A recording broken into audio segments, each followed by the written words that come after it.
Once, when winter powdered the world with hush and light, a wish took shape at a palace window and floated into the snow like a spark looking for a heart to warm. A queen pricked her finger on a needle, and 3 bright drops fell upon the sill, red as berries on frost, while she whispered for a child with skin like snow, hair like midnight, and lips like dawn. The wish grew into a daughter whose laughter chimed like glass bells, and they named her Snow White, for her gentleness carried the quiet of snowfall and the promise of spring beneath it.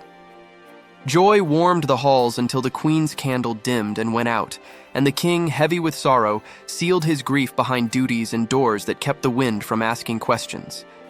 In time, a new queen arrived, splendid as thundercloud silk and clever as a knife in the dark, a mistress of mirrors who adored only the reflection that adored her back. She owned a mirror whose glass remembered every sunrise, and each morning it answered her music-bright question by crowning her the fairest, a reply that stroked her pride like a pet she fed with envy. Snow White grew like moonlit ivy, tender yet determined, helping hands and listening eyes, so that even the kitchens told stories of her kindness, moving through rooms like a soft lamp. As the princess blossomed, the mirror's song changed a single note, and one cold morning it named Snow White the loveliest in all the threaded corners of the realm. Rage in the queen flared like oil on fire, and jealousy found a throne in her chest, so she summoned a huntsman whose boots carried the smell of forests and difficult choices. She pressed a dagger of command into his silence and ordered him to lead Snow White into the wild green miles and return alone, bearing proof that no radiance remained to rival hers.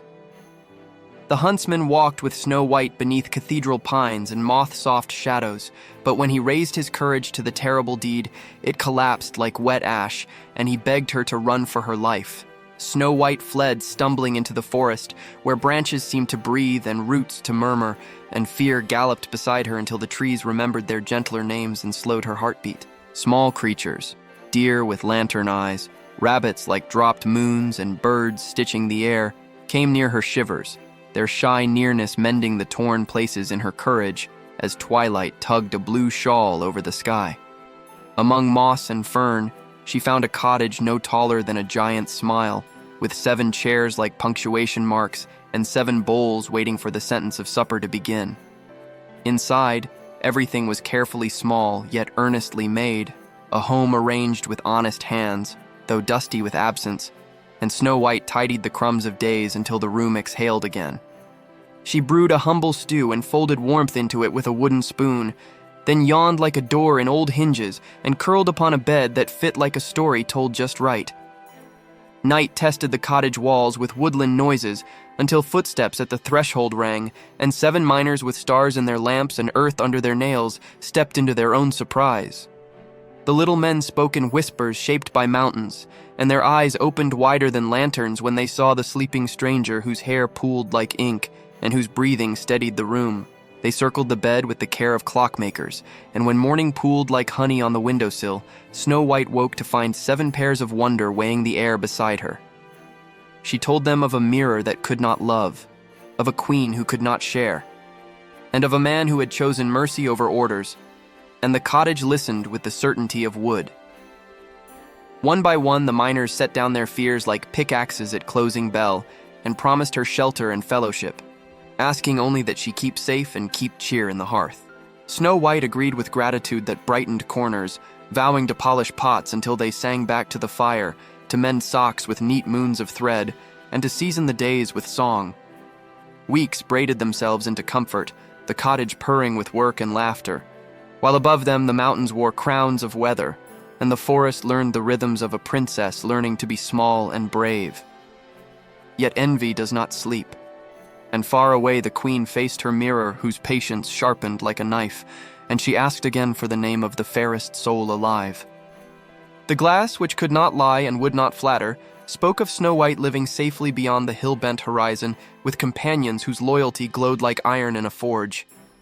A plan gathered in the queen like a thunderhead, and she stitched a disguise of road dust and wrinkles, packing a corset lace coiled like a serpent and the smile of a harmless peddler.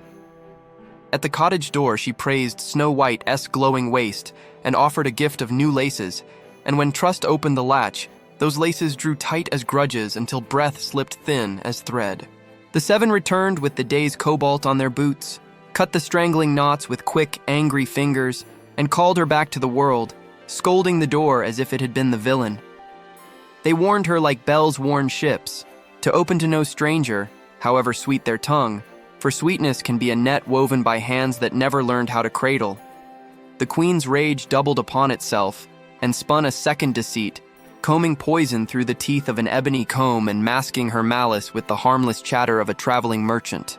She offered the comb as a charm against tangled days, and when Snow White let it touch her hair, a sleep like deep water closed over her, and silence sighed victory.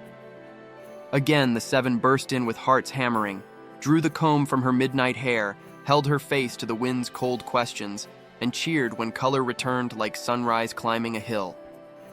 A third time envy brewed, darker and more certain, and the queen shaped a half-red, half-white apple that held daybreak in one cheek and nightfall in the other, with death sleeping under the skin.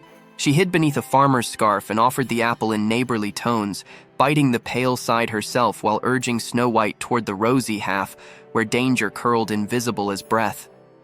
The first bite sounded like autumn, and then the world tilted, and Snow White folded to the floor with her hands gentle even in falling, as if she meant to catch a dream. The seven tried every remedy their grandmothers had taught them, but no lace to cut, no comb to pull, no herb to brew could summon her back, so they wept without shame. Refusing Earth's hunger, they made a crystal coffin so the world could still see her innocence lying like a lamp, and they rimmed it with letters of gold that spelled the music of her name. They kept watch in turns while seasons turned pages.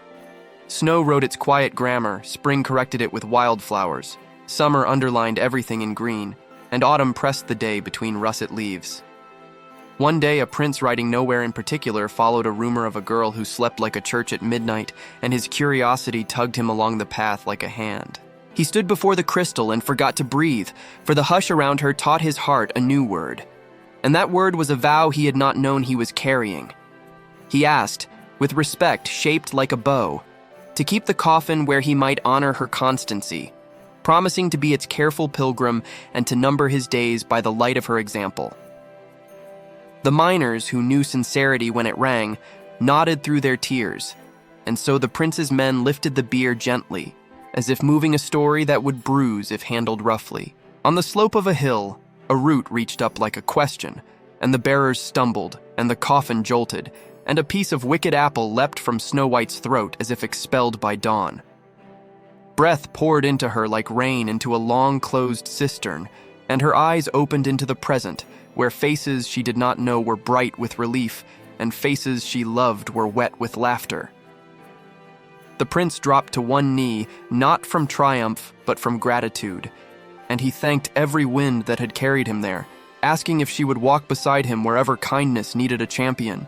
Snow White remembered the seven, the huntsmen, the creatures, and even the sharp lessons of the mirror, and she said yes with a smile that forgave the world for being so complicated. News traveled faster than swallows, and preparations for a wedding wove garlands through the town, where crafters hammered joy into metal and bakers sweetened the air with buttered promises. The seven came wearing their best days, carrying gifts shaped by their trades, carved wooden laughter, polished stones that held afternoon inside them, and songs braided for new thresholds. The forest itself attended, branches releasing cascades of petals like applause, and birds rang the sky with bells that needed no tower, and lights scattered into the ceremony like confetti of blessing. Far away, the queen's mirror, starved for flattery, finally dared the truth again, speaking of a bride whose kindness outshone ornament, and the queen felt the floor tilt under her ambitions. She draped herself in another disguise and approached the celebration like a storm pretending to be dew. But the truth glittered in Snow White's eyes and unmasked the intent that had always burned there. Envy cracked in the queen like old ice giving way to the river beneath, and she fled before the sight of what she had never learned to hold, leaving the mirror to empty rooms. As she vanished into her own loneliness, the spells she had twisted unspooled behind her, and the mirror went dark as a pond without moon, and the castle breathed out the last of her. Peace, which had been waiting at the threshold like a patient guest, stepped into the kingdom and lit lamps where fear had kept everyone whispering in corners. Snow White learned to be a queen, not by looking into mirrors, but by listening to doorways, seeing the small griefs and quiet labors that knit a realm stronger than iron walls. The prince kept his vow by honoring each person as if they were a rare book, and he read them carefully, turning pages with respect, finding wisdom in fingerprints and hope in calluses.